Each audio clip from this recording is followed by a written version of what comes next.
les chercher les orang-outans. Hein. Oh là là. Ouais. Hop, hop.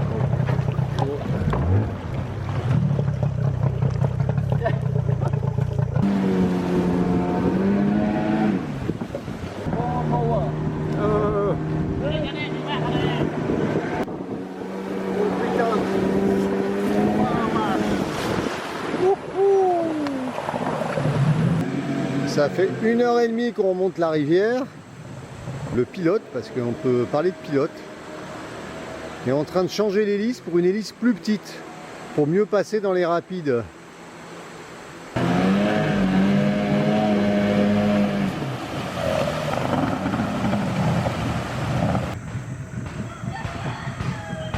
Niché au cœur de la jungle, Namba Sempa, un village de la tribu Iban. C'est de là qu'on va partir à la recherche des orang-outans. La maison longue, qui sont des maisons traditionnelles ici. Alors il y a une partie, ce sont des balcons.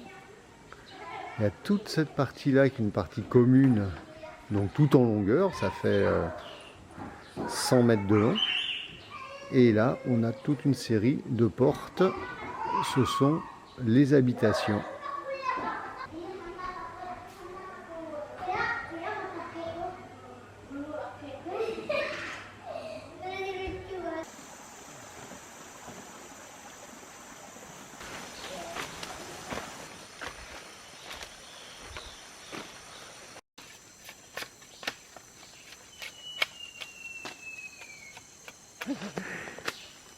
Thank you.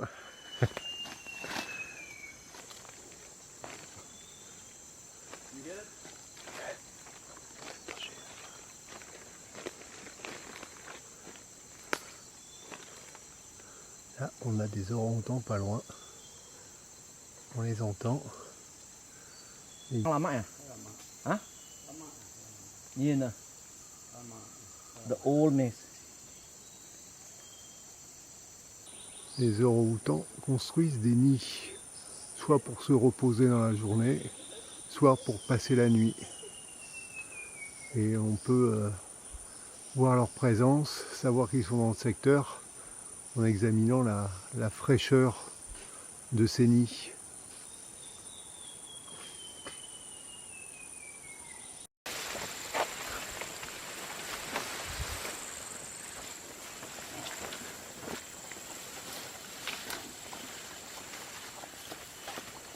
On a marché pendant 6 heures et c'est en arrivant à 200 mètres du village qu'on tombe sur un orang-outan.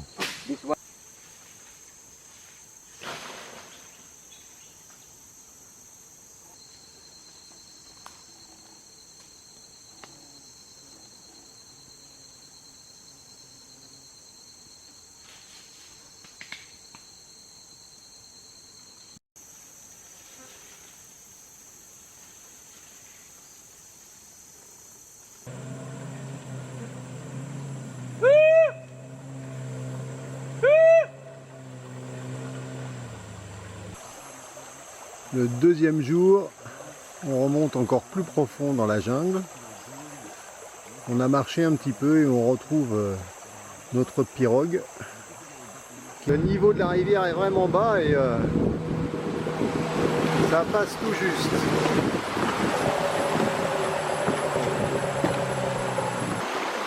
Bon, des fois, il n'y a vraiment plus assez d'eau.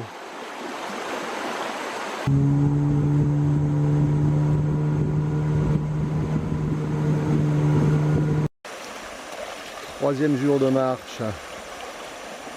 Là, on va presque à la frontière avec l'Indonésie. Tout au fond de la forêt. En fait, on marche pas tant que ça. On passe notre temps à observer les arbres, voir s'ils bougent, à sentir, à écouter.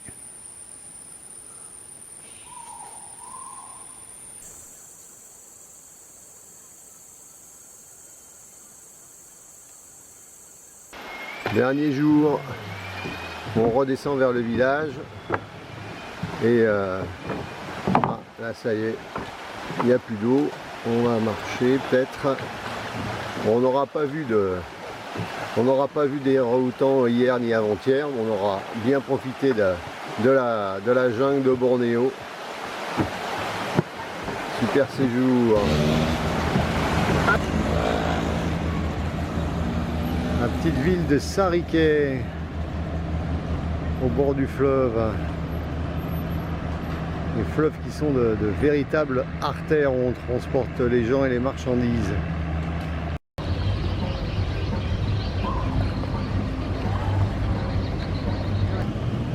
Le bac de scooter à Timbulu.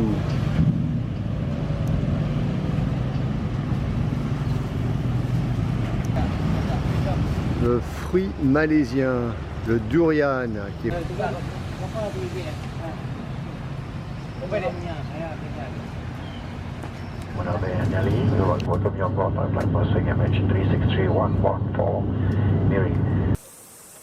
Difficile de rendre compte du gigantisme de cette grotte.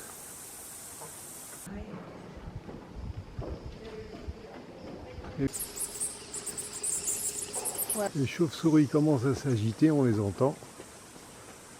Et on va sortir pour les voir ressortir de la grotte en masse. Il paraît que c'est un superbe spectacle. Voilà. Les vols de chauves-souris, il y en a 3 millions comme ça.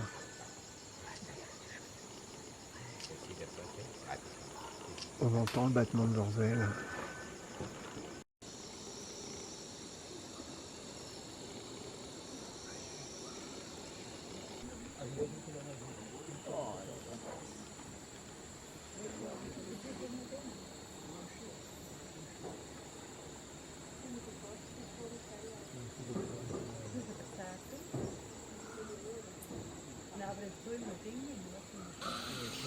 Ce que l'on entend là, ce sont les grenouilles, les crapauds et les cigales dans les arbres.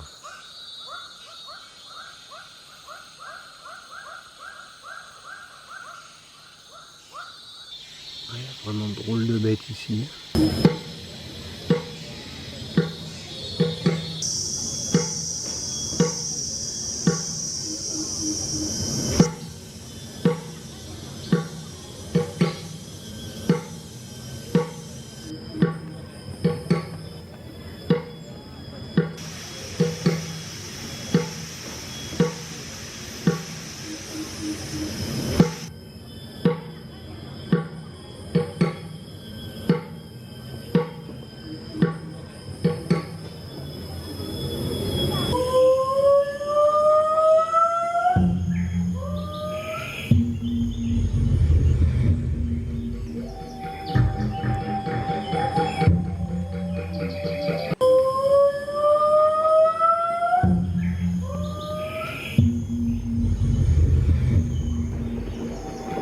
Cédric approche du mont Kinabalu, qui avec ses 4000 mètres d'altitude est le point culminant de Bornéo.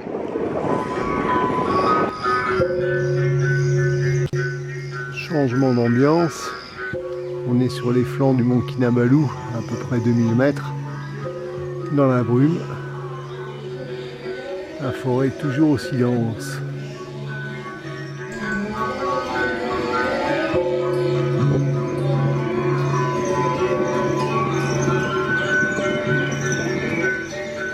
Copine des sangsues.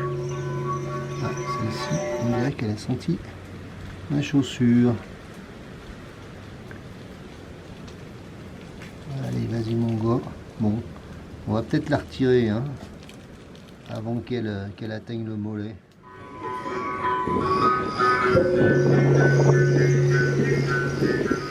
En fin de journée, le mont Kinabalu daigne enfin montrer son sommet.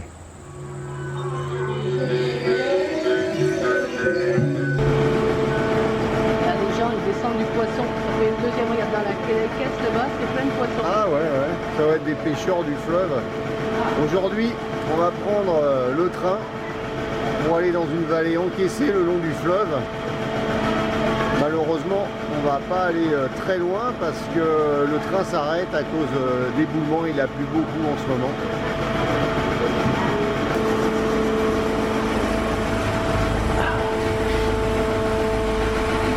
On a quand même payé le ticket 12 centimes d'euros.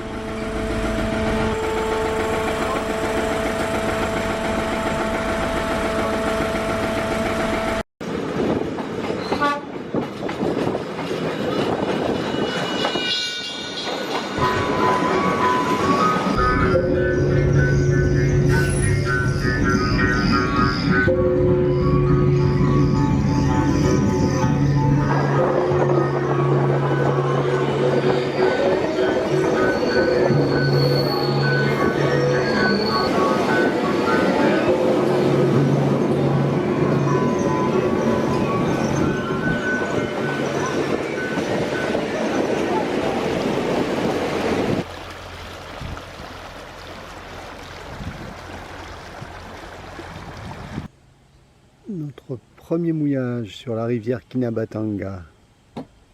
On est avec les bateaux du rallye et on s'est arrêté devant un petit village. C'est tranquille. Ah, c'est des gens qui vivent loin de tout. C'est bon.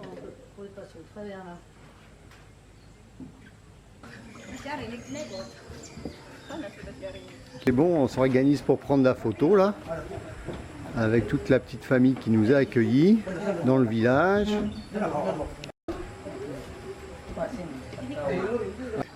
Et là, après avoir pris le café dans la maison, on va faire un petit tour sur le bateau.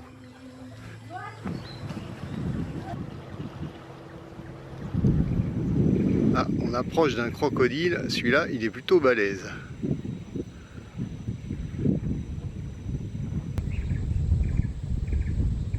Il est étalé de tout son long, il doit digérer la chasse de cette nuit.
Ce soir, on passe du temps dans un bras mort de la rivière Kinabatanga à écouter les singes, les oiseaux. À tout à l'heure, on observait une troupe de nasiks.